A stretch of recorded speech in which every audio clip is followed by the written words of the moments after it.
everybody. My name is Mukesh Dialani, and I represent IDC, which is a global provider of market intelligence, advisory services, and events for the technology, telecom, and consumer technology markets. At IDC, my research is focused on product engineering and operational technology services, and I'm part of the services group. My role is to see how these services, including the influence of digital technologies, impact a customer's product or operation strategy. And today I have the pleasure of chatting with Ram, who heads Accenture's Industry X North America Services practice. And we are going to discuss various strategies and building blocks that customers can leverage to become a truly digital enterprise. Before we get into our conversation, I'll ask Ram to introduce himself. Ram?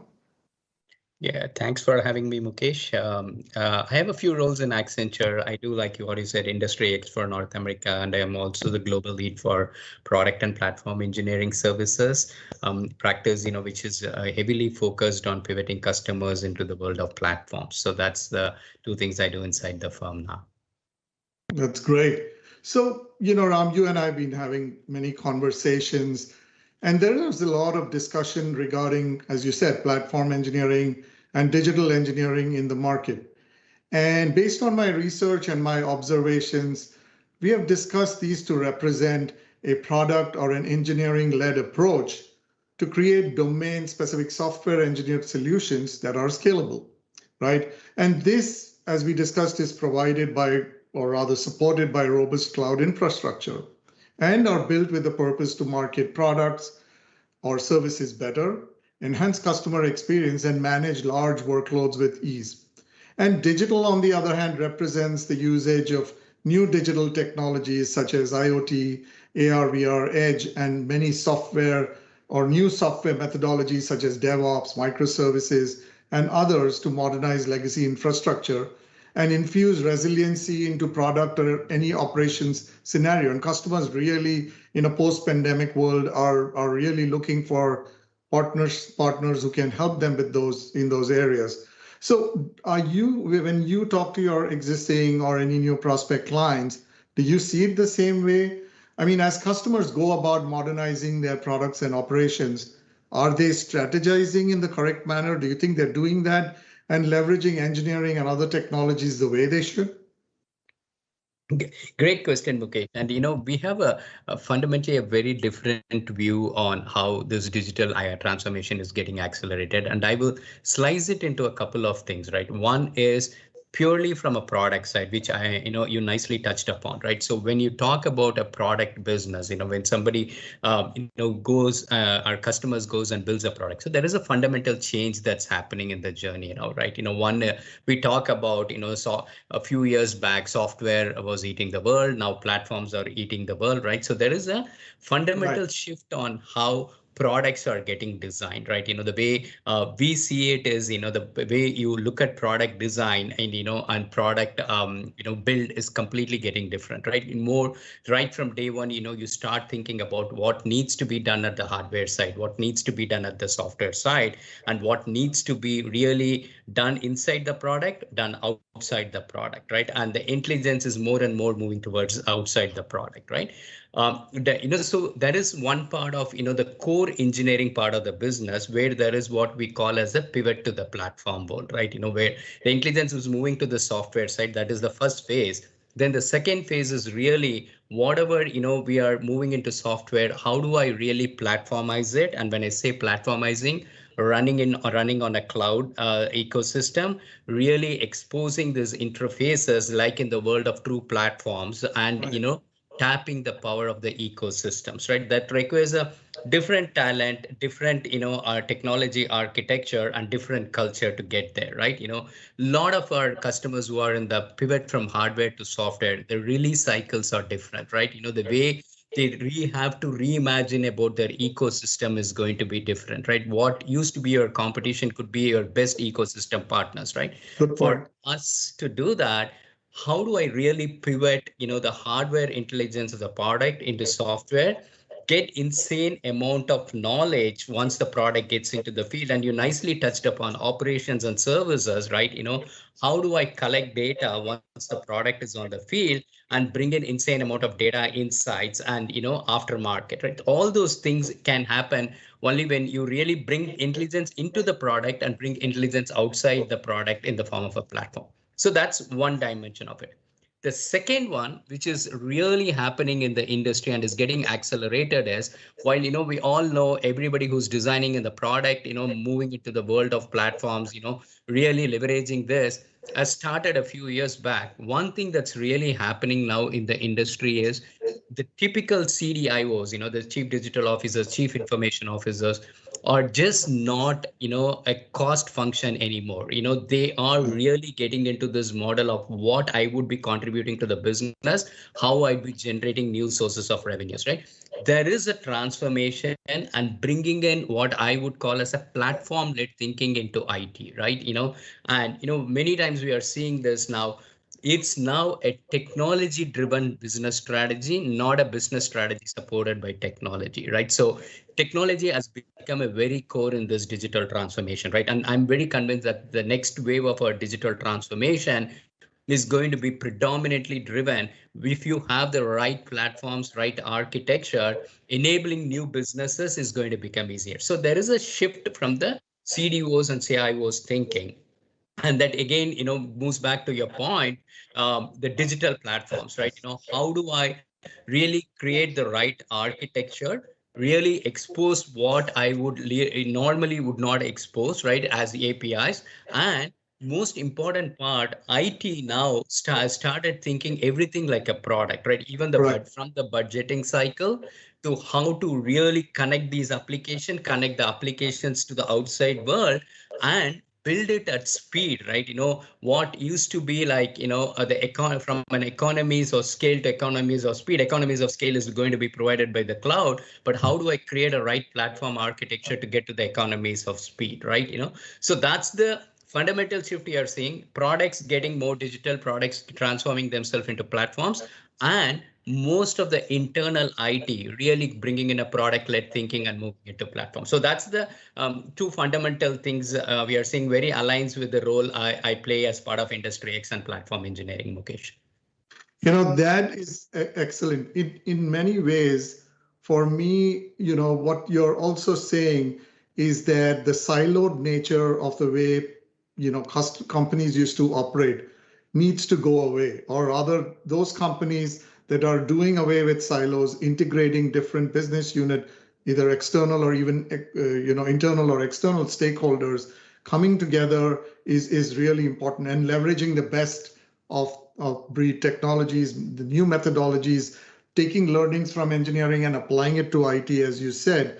It's all great, and you paint a very interesting, I would say, picture or vision in terms of what the art of the possible looks like, right, or can be accomplished.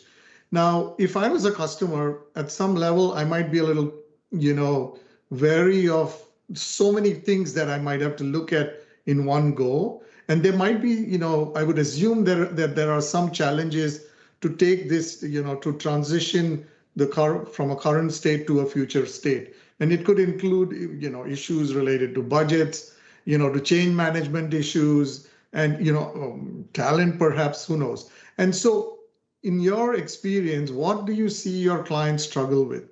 And what, in your opinion, should be their strategy to circumvent all of these challenges? Okay, very nice question. So I will talk about what we see in the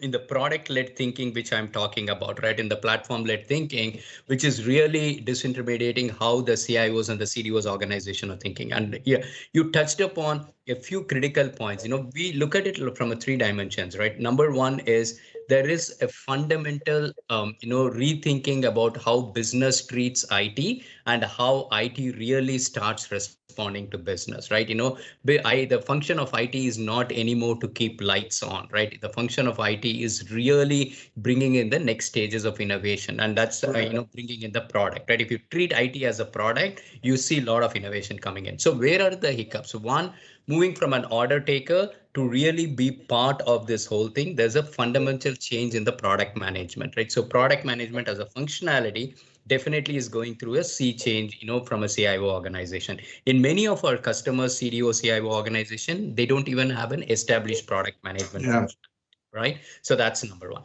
Number two, you very nicely touched upon talent, right? And this is kind of undermined, right? We keep saying that, everybody is saying talent is important, but talent is so important because the world of, build, buy is moved from build, buy, enable. There's a lot of things cloud providers do for you, right? How do I really exploit that, right? How do I have my technology folks really talking the latest and greatest in technology? So there is a talent, right? And then there is a culture part of it, and for us, it's important, the business and technology, there is a sea change how business has seen IT and how IT needs to push back on business, right? So it's the agenda of the CEO who starts saying that technology is going to become an important part of the business strategy now, right? So there is a cultural change as well, right? So that's the second. And the third most important part is getting you to the right technology architecture, right? So whatever we do, and I keep saying this many times, right? There's like insane amount of data collected by so many different sources of internal IT applications. But to make sense out of it, to connect it, you need a platform, right? You need to bring in a data pipeline. You need to bring in, the right, analytics of around this data. How do I do this? It cannot happen in silos anymore, right? How do I create this platform? So getting a right architecture, and we have a very nice point of view on how most of our solutions could be layered around a three-tiered architecture, having your foundational platform, really modernizing or building applications around this platform, and then really exposing it and generating new experiences through an experience layer, right? So how do I get to that kind of an architecture? So I would say product management, talent and culture, and the technology architecture, which would deliver software at speed. Those are the three things, that's happening.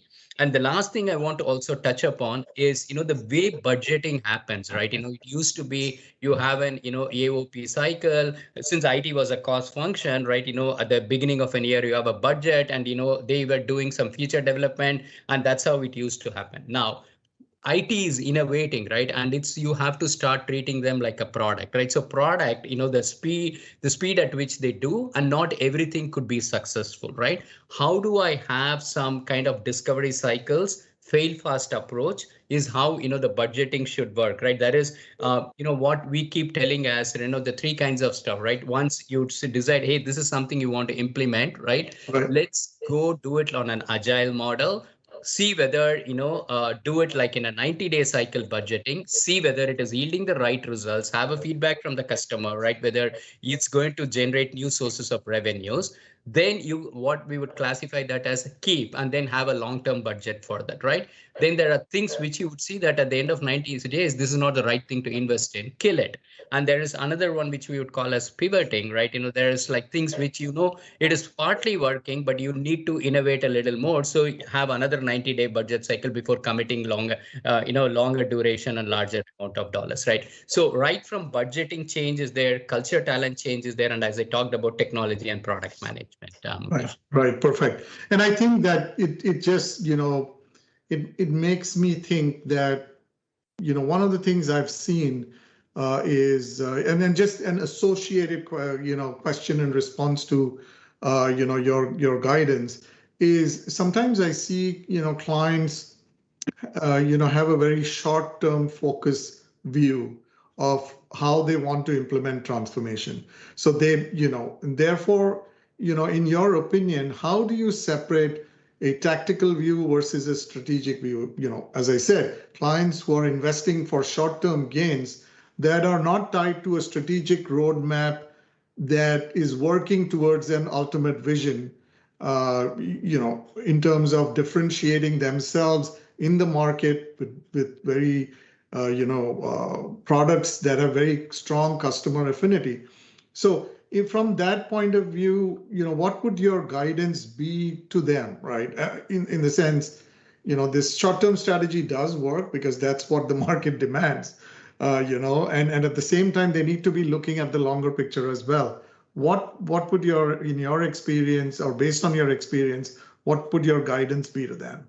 Yeah, so we have seen all these cases which you just said, Mukesh, right? I could talk from an extreme where they want to continue on band-aid fixes, right? And they were very convinced. And then after 2 years, they would come back and say the strategy is wrong, Right. or over pivot into the new one, and clearly create a discontent with the customers and the internal stakeholders, right? So all the extremes are there, right?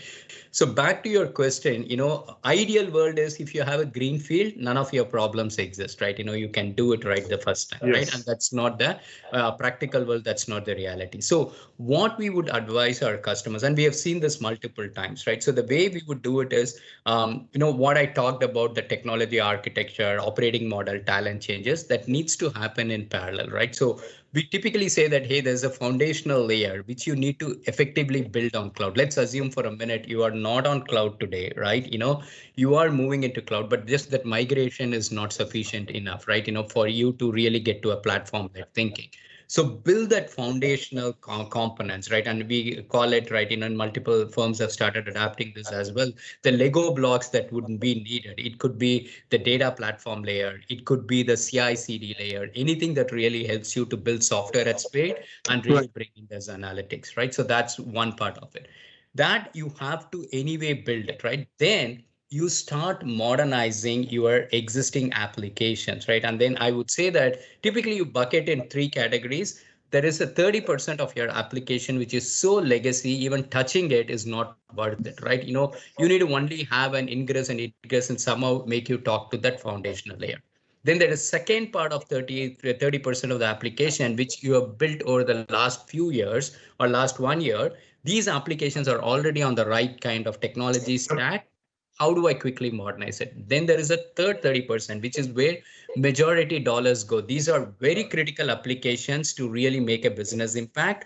Modernizing it becomes important, right? But you need to take the risk of modernizing it. And that's where I talk about the financial cycles, right? How do you modernize the pieces of that and see whether you have to keep, pivot, or kill, right? And that is the other 30%, right? Right. So Right. we do that assessment and then come back with that frame on how to do this, that we call as modernize. And then there is this retire, right? As part of this, once you get into this, some of these applications you don't need it anymore, you retire. The third layer, you build this experience. So complete band-aid measures might not be the right thing.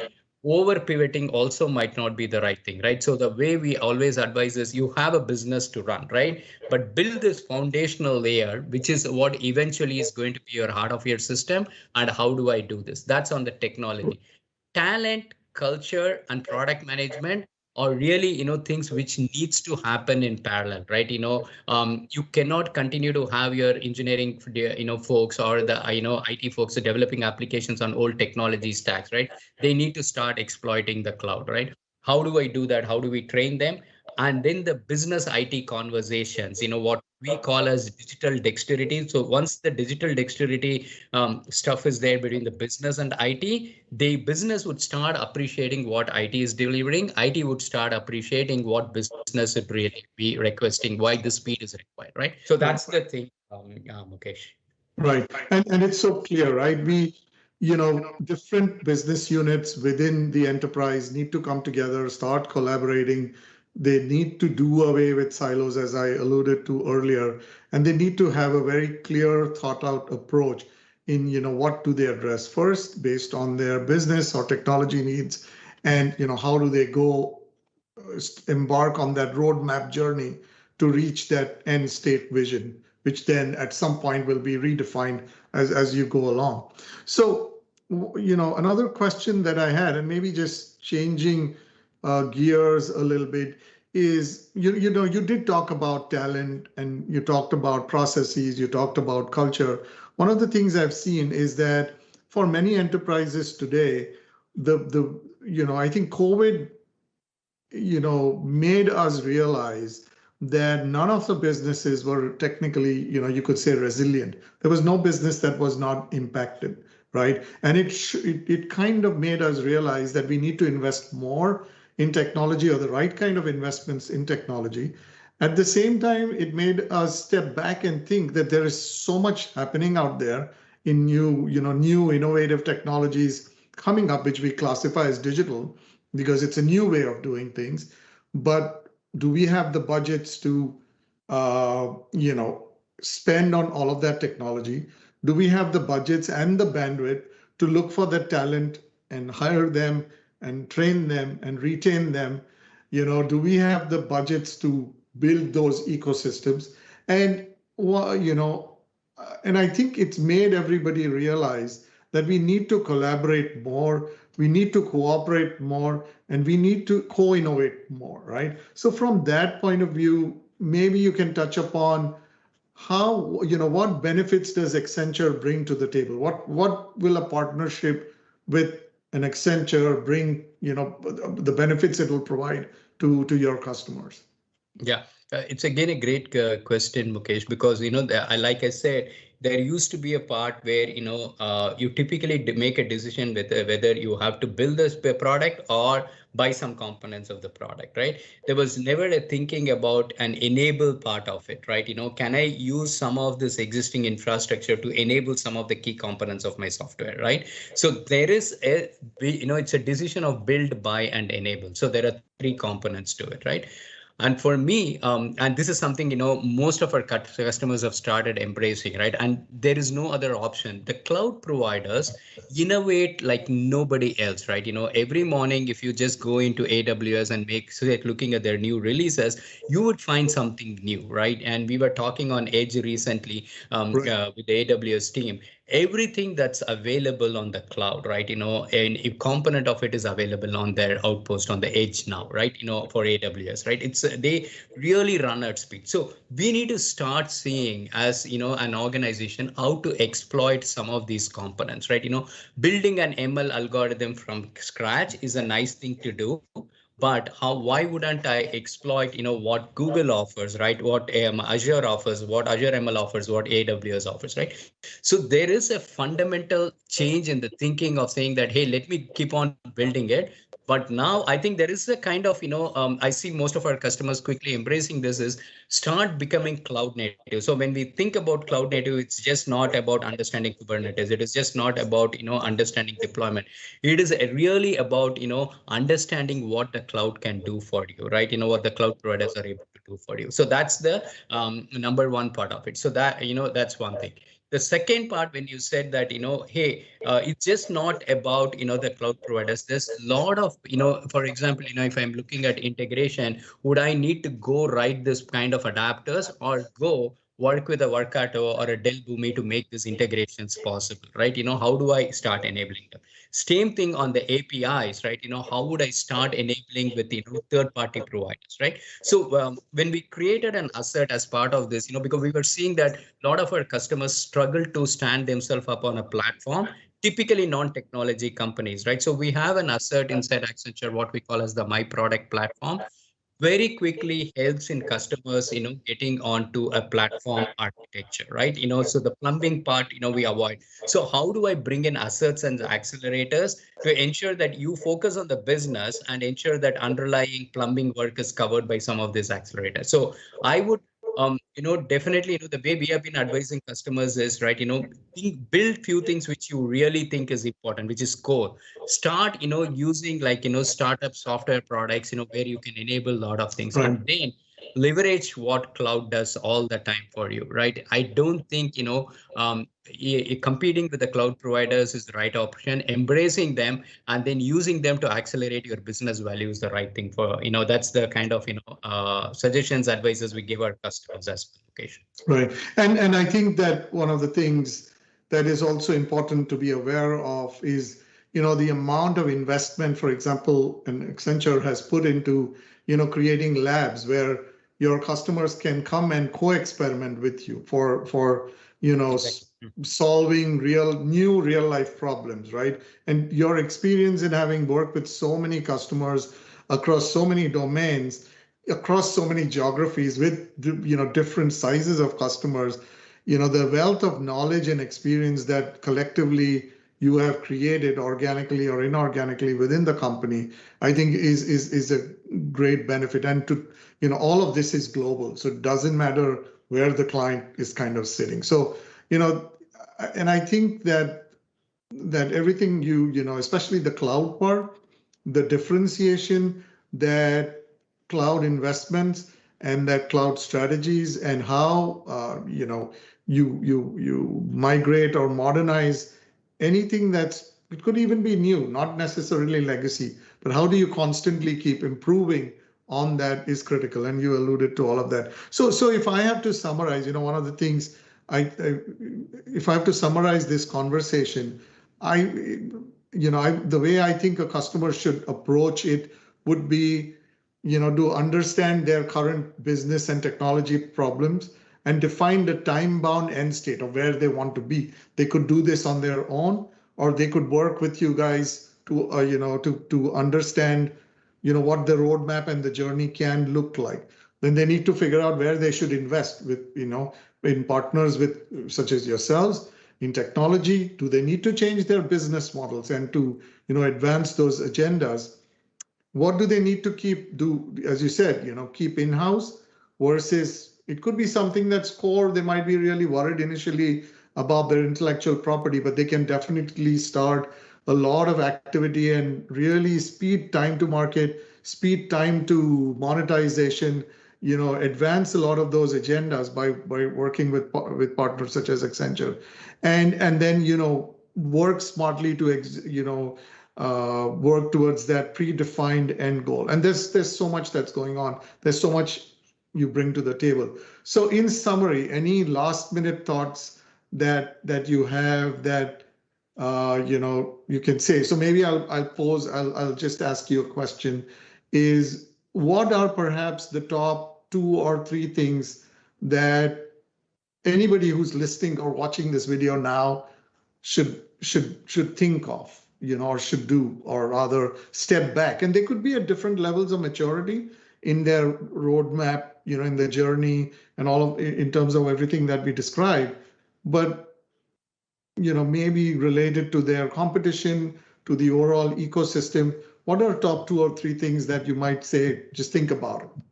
Yeah. So the first thing I would say, since we really pivoted in this conversation on a product-led thinking, very predominantly on the CDIO's organization, the first part I would genuinely think is the enterprise should start thinking right from the CEO, the technology is going to be a most powerful enabler of business strategy, right?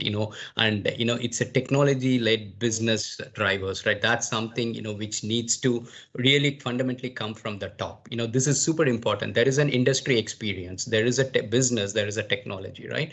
So more and more, aligned with the industry experience, technology is going to play a pivotal role in the business strategy. That's number 1, right?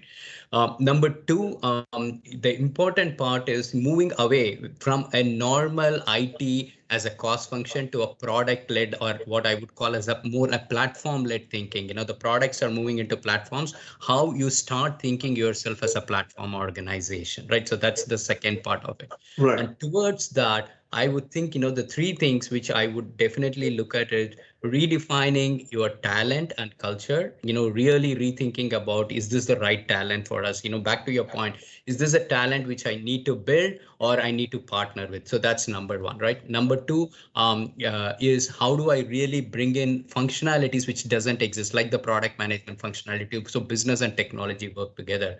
And the third part is really getting into an architecture which really, leverages cloud a lot, but getting into a very simple architecture which is easily communicable both to the business stakeholders and into the technology players, right? For them to easily move and migrate and adapt, right? These are the 3 things. On the technology architecture, I'm super passionate about is because this is going to really drive the economies of speed, right? Moving forward. So these are the 3 things I would think that, every enterprise should rethink, and that would really help in accelerating their digital transformation. Right. Thank you, Ram. As always, this has been a very invigorating, interesting conversation. And, I'm sure your customers are benefiting from everything you bring to the table. And of course, from all of your investments and in partnerships and everything else as well. So thank you for your time. And until our next chat, thank you for taking the time. It was great talking with you. Thanks, Atan Mukesh, for having me, and really enjoyed this conversation. Thank you very much.